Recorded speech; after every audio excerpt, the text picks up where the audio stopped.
قطر إمارة صغيرة. قطر شفتوا المونديال، يقال 5 مليار شخص تابع المونديال، يعني كلمة قطر يوميا قد تتردد على مدى 5 مليار شخص.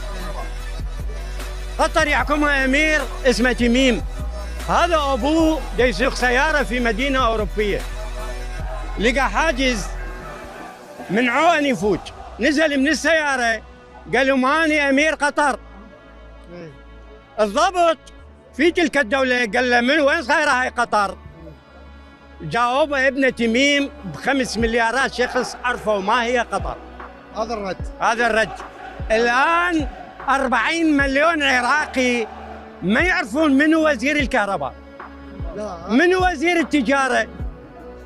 أنا هسه من 2003 لسه ما أعرف منو أمين العاصمة، ما أعرف.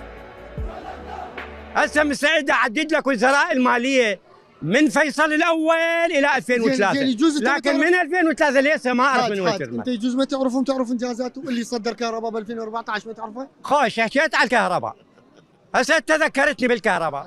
اليوم الصبح أنا دا أسمع إذاعة مونتي كارلو طلعوا لقطة لعبد المجيد تبون الرئيس الجزائري، قال مستعد أزود أوروبا، أي دولة أوروبية تجيد كهرباء عندنا فائض من الكهرباء.